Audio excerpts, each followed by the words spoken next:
Hola, mi nombre es Sara Michelle Arcibar Vázquez, soy del grupo 6 de microbiología de la Facultad de Medicina de la UNL y en este video les voy a hablar sobre mi bacteria, para mi producto integrador de aprendizaje, que es Streptococcus pyogenes. Así que vamos a la introducción.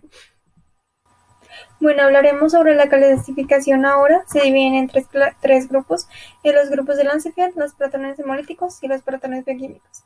Los grupos de Lancefield fue Rebecca Lancefield de 1933 quien describió estos grupos de la W, y es de acuerdo a un antígeno que viene siendo un carbohidrato específico de un grupo. En este caso, la bacteria que vamos a hablar hoy es Streptococcus pyogenes y pertenece al grupo A. Después tenemos a los protones hemolíticos, que son alfa, beta y gamma. Los alfa tienen una hemólisis parcial, los beta tienen una hemólisis completa y los gamma tienen ausencia de hemólisis. Y por último, los patrones bioquímicos.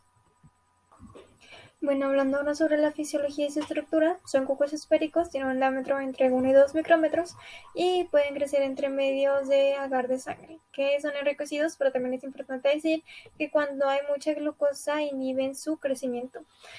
También están formados, como ya hemos dicho, pertenecen al grupo A de los grupos de Lancefield y están formados por un dímero de N-acetilglucosamina y ramosa.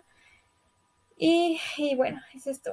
Tiene una proteína M y una proteína F y un ácido lipoproteico. Necesitan de 25 horas de incubación. Esto para que se formen colonias. Se forman colonias blancas que también tienen un área de hemólisis. También tiene una cápsula que está formada por ácido hialurónico. Sobre la proteína M, tiene dos clases, la 1 y la 2. La 1 este, tiene antígenos que son comunes entre ellas, o sea, iguales, y tiene la clase 2 que son antígenos no comunes o que no son iguales entre ellas.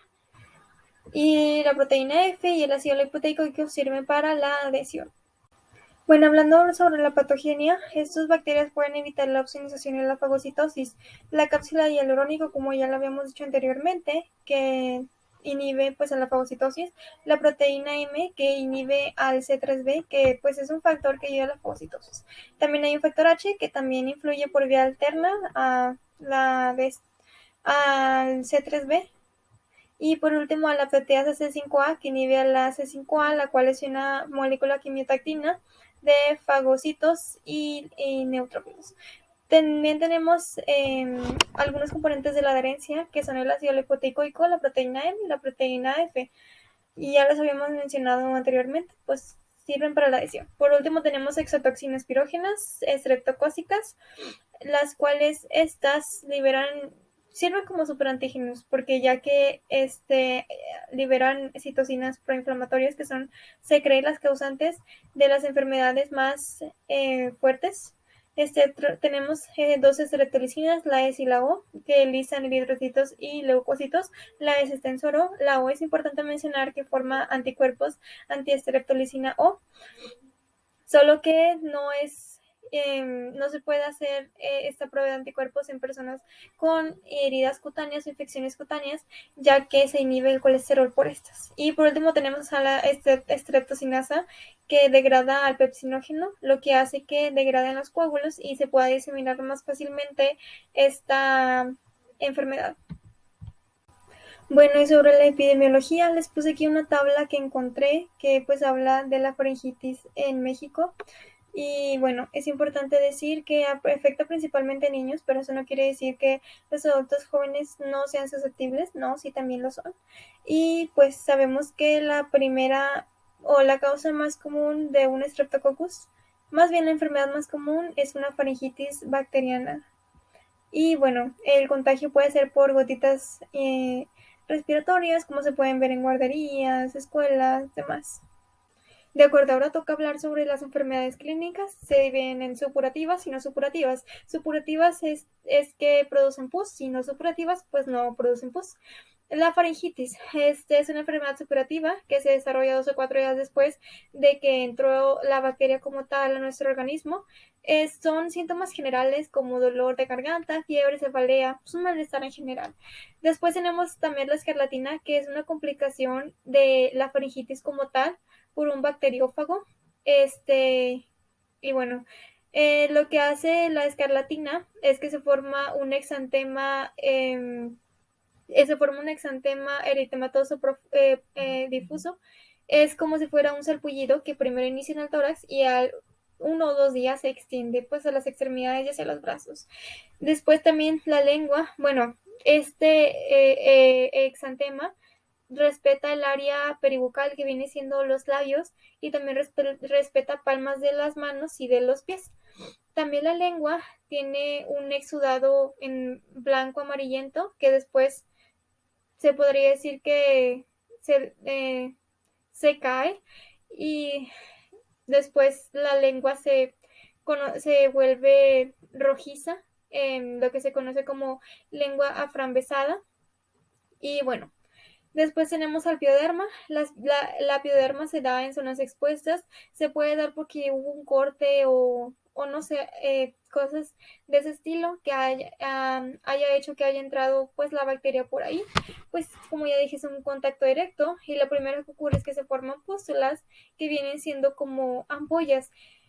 Después estas pústulas se forman pústulas.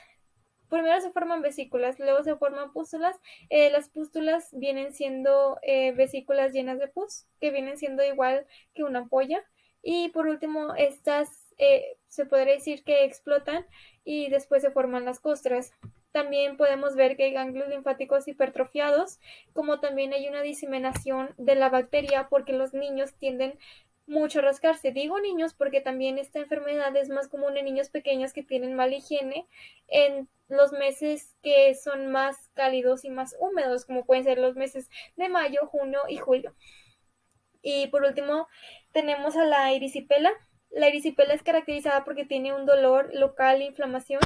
Hay una linfadenomegalia y a diferencia de la pioderma, que no lo mencioné, pero la pioderma no tiene síntomas sistémicos, es decir, no tiene fiebre, no tiene nada de este tipo de signos ni síntomas. No hay signos sistémicos. Es frecuente ya sea en niños y ancianos y actualmente, digo, anteriormente era más común en cara, como se puede observar en la imagen, pero actualmente ya es más común en las piernas.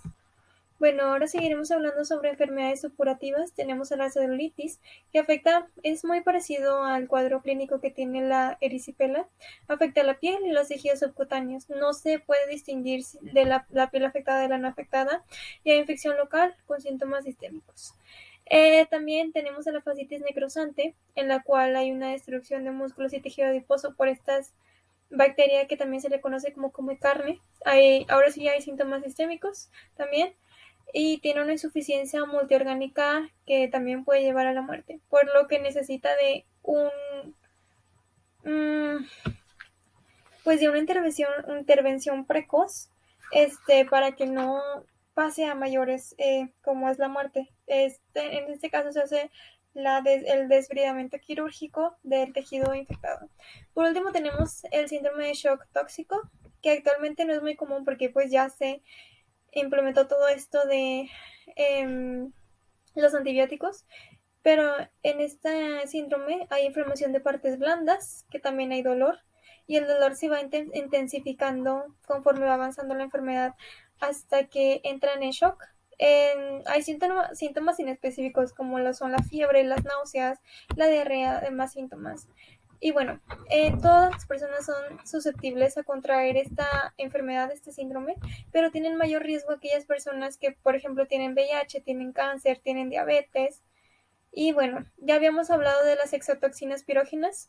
Habíamos dicho que estas pueden ser las causantes del cuadro clínico tan severo que tienen esos tipos de enfermedades y aquí pues las podemos ver.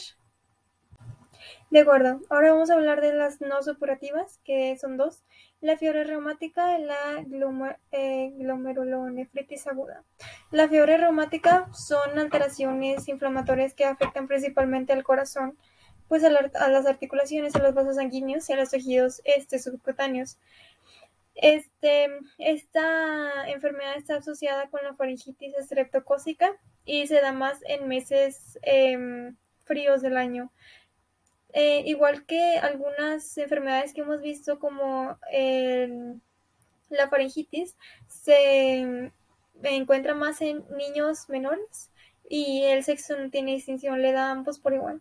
Y bueno, el diagnóstico no se puede hacer tan fácilmente, se usa más que nada la clínica, si es que antes ya se había tenido eh, un que había contraído la cepa por Streptococcus pyogenes o ya se había recuperado anteriormente de otra fiebre reumática que hubiera sido, pues se podría decir, una recaída. Tenemos a la glomerulonefritis aguda, que pues es una inflamación, como su nombre lo dice, es una inflamación aguda de los glómerulos renales, en la que puede haber edema, hipertensión, hematuria y proteinuria. Ok, de acuerdo. Y sobre los diagnósticos diferentes que se pueden hacer, hay varias opciones. Una microscopía por tinción de Gram, que siempre va a dar cocos Gram positivos agrupados en parejas o en cadenas.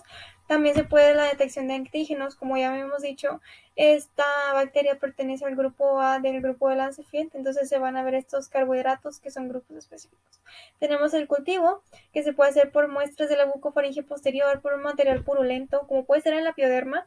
En la pioderma es importante no sacar la muestra del material, eh, más bien de las pústulas, de la pus, como se podría decir, porque estas se pueden confundir o pueden estar infectadas también con estafilococos y puede alterar el diagnóstico.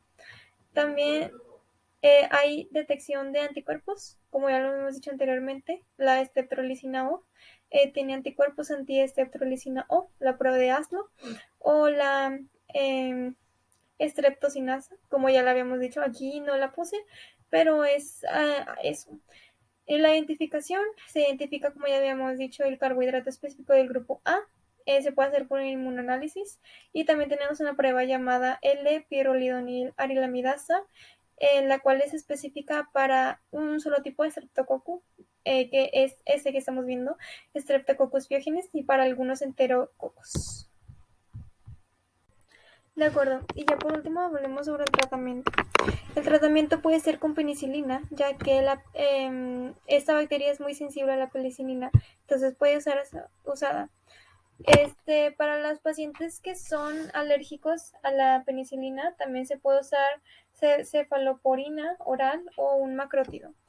Y bueno, para algunas enfermedades, como ya sea la fascitis necrosante, se tiene que hacer un drenaje y desbridamiento quirúrgico radical, como ya se habíamos dicho, y junto con la penicilina también sería importante dar un antibiótico inhibidor de la síntesis proteica. Y por último, en personas que por ejemplo han tenido una fiebre reumática, es importante hacer una profilaxis antibiótica, ya que podrían ser susceptibles a contraer la enfermedad, ya sea por un procedimiento quirúrgico. La profilaxis antibiótica es básicamente dar antibióticos antes de hacer un procedimiento. Y eso sería todo. Bueno, ahora hablaremos sobre el caso clínico. Es un paciente masculino de 5 años de edad, el cual tiene una mala higiene personal. Es llevado a consulta por sus padres el día 26 de julio. A la consulta llegó con costras en los brazos. Los padres refieren que el menor inició con ampollas, que después se llenaron de pus y luego se reventaron y se formaron las costras. A la exploración física tiene una temperatura de 36.7, presenta ganglios linfáticos hipertrofiados, además de presentar diseminación dérmica de la infección por el rascado. Exámenes se le realizó una prueba de actividad catalasa, la cual dio negativo como resultado. Bueno, es importante decir que es un paciente masculino. Esto no tiene relevancia en el caso clínico porque no tiene,